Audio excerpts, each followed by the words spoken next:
নিকিস daily স্টোরিতে সবাইকে স্বাগত। তোমরা সবাই কেমন আছো? আশা করি ভালো আছো। আবারও নতুন একটা দিন, নতুন একটা ভিডিও তোমাদের সামনে নিয়ে চলে এসেছি। আর ঘড়িতে এখন প্রায় বাজে 10:30। আর ভিডিওটা এখন থেকে শুরু করছি। ওদিকে পাপিয়াদি এসছে, বাসনের আওয়াজ শুনেই বুঝতে পারছো পাপিয়াদি ওদিকে বাসন মাজছে। আর কালকে মায়ের বান্ধবীর বাড়িতে গিয়েছিল, ওখানে একটা অনুষ্ঠান ছিল। তো কালকে যেহেতু ভিডিওটা করিনি, মানে ব্লগ করিনি আর কি, তো সেটা তোমাদের সাথে আর জানানো হয়নি। আজকে ভিডিওটা করছি তাই জানাতে পারছি তোমাদের সাথে। তো সকাল সকাল মানে মানে আমি যেহেতু যাইনি কিছু প্রবলেমের জন্যে, তো সেই কারণে খাবার পাঠিয়ে দিয়েছে।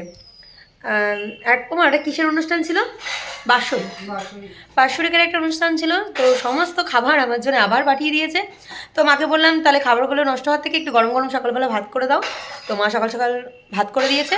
আর কি কি পাঠিয়েছে তোমাদের সাথে এক ঝলক শেয়ার করে নি, চলো দেখো। এদিকে ভাত, তার সাথে রয়েছে ডাল, ভেজ ডাল, একদম সুন্দর করে কাজু কিশমিশ দিয়ে, মানে একদম সুন্দর ডাল আর কি। তার সাথে এখানে পনিরের ডালনা করেছিল মটরশুঁটি দিয়ে। এই শীতকালের এই রেসিপিটা বেশ ভালোই লাগে আমাদের। আর এখানে রয়েছে হচ্ছে ফুলকপি রসা। তো এই সমস্ত খাবারগুলো এখন আমার ভাত দিয়ে গরম গরম খাবো। তো মা যেহেতু ভাত খাবে না, আর মা শুধু তরকারি খাবে বললো, তো এই সমস্ত কিছু গরম করে একদম রেডি করে নিয়েছি। এই যে দেখে নাও। তো এই সমস্ত সবজিগুলো ছিল বলেই ভাত বসাতে বলেছিলাম। আর আমার কোনো সমস্যা নেই, সকালবেলা যদি এরকম মানে একদম সমস্ত কিছু রেডি থাকে, একটু গরম গরম ভাত থাকে, আমি খেয়ে নিই। তো মা বললো মা ভাত খাবে না, ওদিকে ডাল, তার সাথে পনির খেয়ে নেবে, আর একটুখানি ফুলকপির ডালনা পাঠিয়েছিল। আর সত্যিই রান্নাবান্নাগুলো এত সুন্দর হয়েছিল। মা যখন কালকে খেয়ে এসে বলছিল, কারণ তখন তো মোটামুটি আমাদের খাওয়া কমপ্লিট হয়ে গেছে, 9:30 10:30 বাজে, যেহেতু চিকেন রান্না করেছিলাম আগের দিন ভাইয়ের আবদারে। তো যাই হোক, এই সকালবেলা খেতে বসেছি। আর এদিকে মায়ের এত পরিমাণে কাশি উঠেছে, আমি বললাম আমি এনে দিচ্ছি জল। মা এই কাশতে কাশতে ওই ঘরে গেল জলের বোতল আনতে। তো যাই হোক, মায়ের এই অভ্যেসটা আছে টুকটাক, যে এরকম খেতে বসলে পরে মায়ের কাশি হয়। তো সকালবেলা এই খাবারটা আমরা খেয়ে নিচ্ছি। খাওয়া দাওয়া তো হয়ে গেছে। এদিকে কাকিমা এসছে। মা ওদিকে আমাদের এক আত্মীয়র সাথে কথা বলছে। সামনেই একটা বড় অনুষ্ঠান। তোমরা আমার ভিডিও যারা দেখছো তারা অবশ্যই জানতে পেরে গেছো। তো বিছানার চাদরটা পেতে নিচ্ছি। আজকে একটা নতুন চাদরই পাচ্ছি। তার কারণ চাদরগুলো একটু নরম না হলে পরে না শুতে পারবে না। তো যাই হোক, বাড়িতে পেতে একটু নরম করে নেওয়াটাই দরকার। তা মাকে বললাম দাও আমি পেতে দিচ্ছি। মা ওদিকে কিছুটা হেল্প করে দিচ্ছে। ছোট বড় হয়তো অনেক সময় পাততে গিয়ে খেয়াল মানে পাওয়া যায় না এই দিকটা। আর এই যে কাকিমা, কাকিমাকে বসতে বললাম। কাকিমা বলছে হঠাৎ নতুন চাদর পাতা হচ্ছে? আমি বললাম না না, এমনিই পাতা হচ্ছে। তার কারণ এই চাদরগুলো একটু নরম না হলে পরে না শুতে পারবে না কেউ এসে। তো সেটাই পেতে নিচ্ছি। আর ওদিকে বালিশের কভারগুলোও মা বার করে রেখেছে। আমি বললাম আমি সমস্ত কিছু পেতে দিচ্ছি। তাকে আমাকে বললাম তুমি একটু সোফায় বসো, তারপরে বিছানায় বসো। তো এই সমস্তটা একদম গুছিয়ে নিচ্ছি। বিছানার চাদরটা টান টান না হলে আমার ভালোও লাগে না।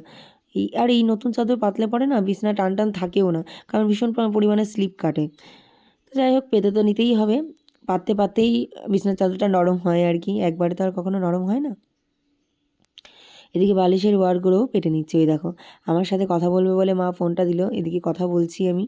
তো কথা বলতে বলতেই বালিশের ওয়্যারগুলো ভরে নেব। আর এই এই একটা জিনিস কি, হিন্দি বলছে, আমি তো হিন্দি বলতে পারি না। তা দিদি বলল তুমি বাংলাতে বলো, আমি হিন্দিতে বললো। আমি হিন্দি বুঝতে পারি, বাট হিন্দি বলতে একটু সমস্যা হয়। এটা তো আমার সমস্যা নেই, ম্যাক্সিমাম বাঙালিদেরই একটু সমস্যা হয় আর কি। তো চলো একটু মানিয়ে গুছিয়ে নিতে হবে, কিছু করার নেই। দিদি বললো তুমি বাংলাতেই বলো, আমি বাংলা বুঝতে পারি। আসাম থেকে আসবে দিদিটা। তো এদিকে বালিশের ওয়্যারগুলো সমস্ত বার করে নিচ্ছি। আর মা কেচে দেবে বললো এখনই।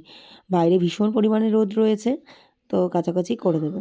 আর আমার এত পরিমাণে ঘুম পাচ্ছিল বসে থেকে থেকে, তো জানি না, মা বললো আজকে তো রান্না নেই, তুই রেস্ট নে, কোনো সমস্যা নেই। তো চলো, আর সারাদিন কী করি না করি অবশ্যই শেয়ার করব। এভরিওয়ান, সেই দেখা হয়েছিল, বিছনার চাদর চাদর পাল্টাচ্ছিলাম সেই সময়টায়। তো সকালবেলা দেখতেই পেলে এক কারি ভাত খেয়েছি। তো দুপুরে আর কিছু খাইনি। তো স্নান টান করে একটু ঘুমিয়ে গিয়েছিলাম। আর এখন সন্ধে বাজে 6:15। একটু চা করে নিয়েছি, একটু চা খাচ্ছি গরম গরম। সকালে ভাত খেলে না ঠিক ওই দুপুরবেলা ভাত খাওয়াটা ঠিক আসে না, ভালোও লাগে না আর কি। তোমাদের কার কার এরকম হয় অবশ্যই জানিও আমাকে। আমার তো একদমই ভালো লাগে না। ঠিক আছে চলো একবেলায়। এবার রাতে একটু যদি গরম গরম ভাত, আলু সিদ্ধ, তার সাথে ডিমের অমলেট ও ঘি, ব্যাস ওটা দেখলে তো মানে খেতেই হবে ওটা ছাড়া। তো এখন একটু গরম গরম চা খাচ্ছি সবাই মিলে আর একটু গল্প করছি। আমাদের তিনজনের আসর রোজকার ভিডিওতে তোমরা দেখতেই পাও, আমার মায়ের আর কাকিমার। মাঝে মাঝে বাবাও জয়েন্ট হয়ে যায়। তো চলো চা করে নিয়ে এসেছি, চা খাই আমরা, কেমন? এই যে ধোয়া ওঠা গরম গরম চা আর এতগুলো বিস্কুট বাবা প্রত্যেক দিন দেয়। আমি তো ওই ধরো একটা, তারপরে মাও একটা, কাকিমাও একটা খায়, বাকিগুলো আবার কৌটাতেই চলে যায় দরকার পড়লে। তো এই যে গরম গরম চা ধোয়া ওঠা। চলো সন্ধ্যাবেলা আর সকালবেলা এই চাটা না হলে ঠিক জমে না। তোমরা কি বলো? তোমরা যারা চা প্রেমী তারা অবশ্যই এই কথাটা আমার সাথে শেয়ার করবে। হ্যাঁ, শুধু সন্ধ্যাবেলা নয় আর বিকালবেলাও নয়, যখন মনে হবে তখনই চা খাওয়ার একটা মানে ইচ্ছে জেগে যায় যারা চা প্রেমী। তো চলো অনেক কথাই বলে ফেললাম, এখন একটু চাটা খাই তৃপ্তি করে।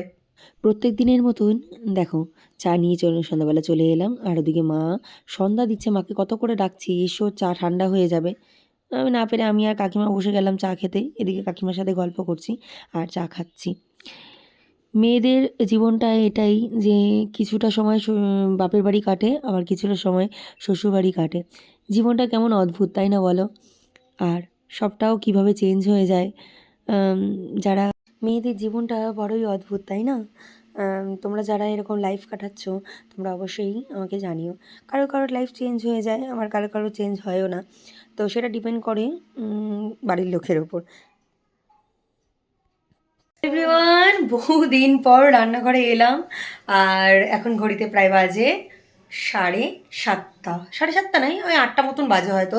দাঁড়া দেখে বলে দিচ্ছি, হ্যাঁ 8টা বাজে এখন। আর হঠাৎ করে মনে হলো একটু খিদে খিদে পাচ্ছে, তখন চা বিস্কুট খেলাম। তা ভাবছি একটুখানি কিছু একটা খাই। তো আজকে যেহেতু শনিবার, একটু নিরামিষ করে মুড়ি মাখবো।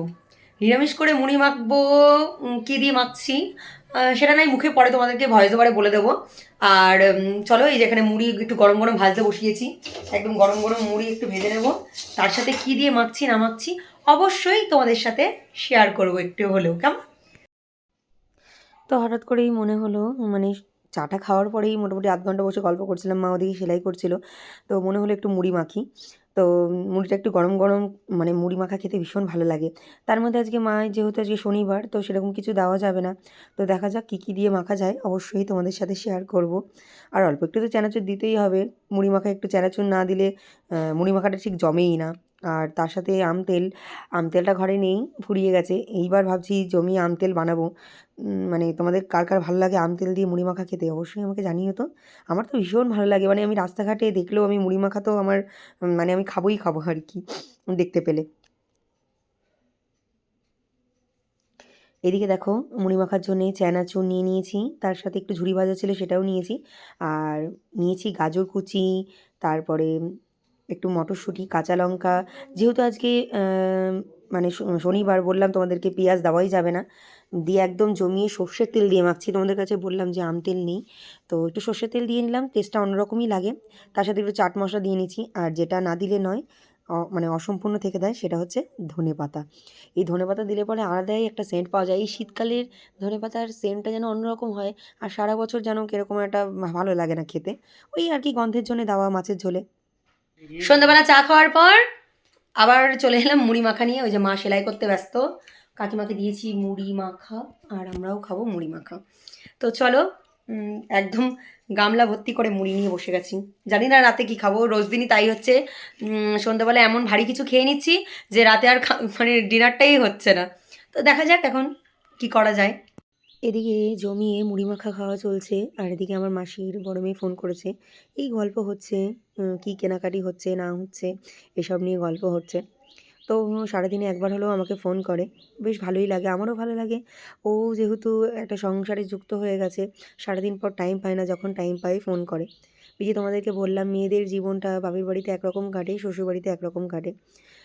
কারণ বাপের বাড়িতে তুমি মনের মতন যখন যেটা মনে হয় তখন সেটা করতে পারো, কিন্তু শ্বশুরবাড়িতে একটা রুলসের ব্যাপার থাকে থাকে আবার দেখো, ওরমভাবে চাপিয়ে দেওয়া হয় না, জাস্ট একটা বলে দেওয়া হয় এই আর কি।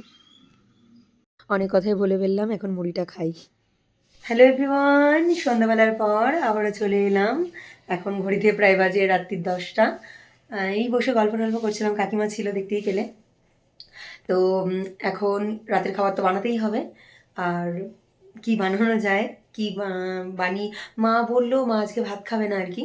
তো দেখা যাক, মাকে ভাবছি একটুখানি ওটসের গোলা রুটি যেটা বলে আর কি, চিলা, সরি, সেটা একটু বানিয়ে দেবো, আর তার সাথে একটুখানি আলু ভাজবো। তো চলো কি করি না করি, সঙ্গে থাকো। অবশ্যই শেয়ার করো, এখনই বলে দিলে কি করে হবে, তাই না? তো চলো, আসছি। যখন আমার রান্না করতে মন চায় আমি মানে আমার মনে হয় সারাক্ষণই আমি টুকটুক টুকটুক করে রান্নাঘরে কিছু একটা করতে থাকি।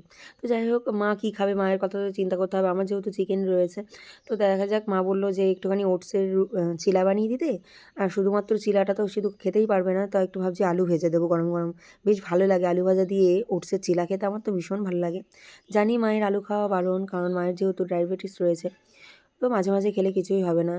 এমন এমন সবজি আছে বা এমন এমন রান্না আছে যেখানে আলু না দিলে পরে রান্নাটা অসম্পূর্ণই থেকে যায়। তো যাই হোক, মাঝে মাঝে খেলে কিছুই হবে না, একটু মেনটেন করে চললেই অসুবিধা নেই। তো এদিকে দেখো আলুটা বসিয়ে দিয়েছি, নুন হলুদ দিয়ে একদম ভাজা ভাজা করে নেবো। আর একটু কাঁচা লঙ্কা চিড়ে দেবো। ওই কাঁচা লঙ্কা ডলে খাওয়ার থেকে একটু ভাজা কাঁচা লঙ্কা দিয়ে একদম রুটি বলো, পরোটা বলো, আর ওটসের চিলাই বলো না কেন, ভীষণ ভালো লাগে। তো চলো, আমি আলু ভাজাটা করে নিই। করে নিয়ে ঝটপট করে চিলাটাও বানিয়ে দেবো মাকে, মায়ের ভীষণ খিদে পেয়ে গেছে। আর আমার মায়ের রান্নাটা হয়ে যাওয়ার পর তারপরে আমার রান্নাটা করব, যেহেতু মাংসের ছোঁয়া তো।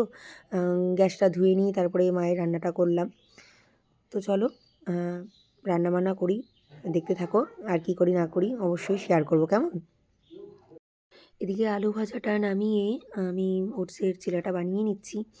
আর আজকে না মিক্সার গ্রাইন্ডারটা ফ্রিজের মধ্যে রয়েছে, তো বড়টার মধ্যে এইটুকুনি পেস্ট হতে চায় না। তো আমি ভাবলাম একটুখানি ওটসটা ভিজিয়ে রাখলাম। ভিজিয়ে বেশ ভালোই হয়েছিল, ডিম ছাড়া এই প্রথম আমি ওটসের চিলা বানালাম। ভাবলাম কীরকম হবে খেতে, দেখলাম বেশ ভালোই হয়েছে, মায়ের তো বেশ ভালোই লেগেছে। তো যাই হোক, মাকে গরম গরম আগে ভেজে দিয়ে নিই, তারপরে আমি আমার খাবারটা বানিয়ে নেব। তো একটু টাইম লাগে, ডিম দিলে ফটাফট হয়ে যায়। আর তেল, যেহেতু তেলটা একটুখানি ব্রাশ করে নিয়ে দিয়েছি, একটু অসুবিধা হয় একটু কড়া করে না ভাজলে পরে। এই দেখো, বলতে বলতেই ওটসের চিলাটা একদম চিড়ে গেল। যাই হোক, কোনো সমস্যা হয়নি, ভাজা হওয়া নিয়ে কথা, এই আর কি। মায়ের রান্নাটা তুলে রেখেই আমি আমার রান্নাটা করছি। যে আলু ভাজার তেলটা ছিল ওর মধ্যে একটু পেঁয়াজ কুচি, কাঁচা লঙ্কা কুচি দিয়ে নিয়েছি। দিয়ে একটু ভাজা ভাজা করে নিয়েই আমি ভাবছি একটা ডিম ফাটিয়ে দেবো। আর এই রাইসটা খেতে আমার ভীষণ ভালো লাগে। মানে ভাত ভাজার সময়ও আমি এরকমভাবেই করে থাকি।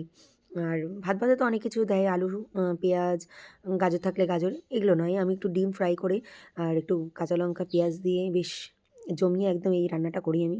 মানে আলাদা রকম একটা টেস্ট পাওয়া যায়। কারণ বাসমতি রাইসের আলাদাই একটা স্মেল রয়েছে, আর আলাদা একটা স্বাদ রয়েছে। আমি একটু গোলমরিচ গুঁড়ো নিয়েছিলাম আর চিলি ফ্লেক্স দিয়ে নিয়েছিলাম এর উপর দিয়ে। আর ভাবছিলাম একটু পেঁয়াজকলি দিয়ে দেবো, বেশ ভালো লাগে পেঁয়াজকলি দিলেও। মানে যদি অনেক সময় থাকে না যে স্প্রিং অনিয়ন না থাকলে পরে পেঁয়াজকলি দিলে পরেও কাজ চলে যায়, এই আর কি। মানে শর্টে আর কি, মেয়েরা এইভাবেই রান্না করে থাকে, যেটা মানে দিলে ভালো লাগবে সেইভাবেই।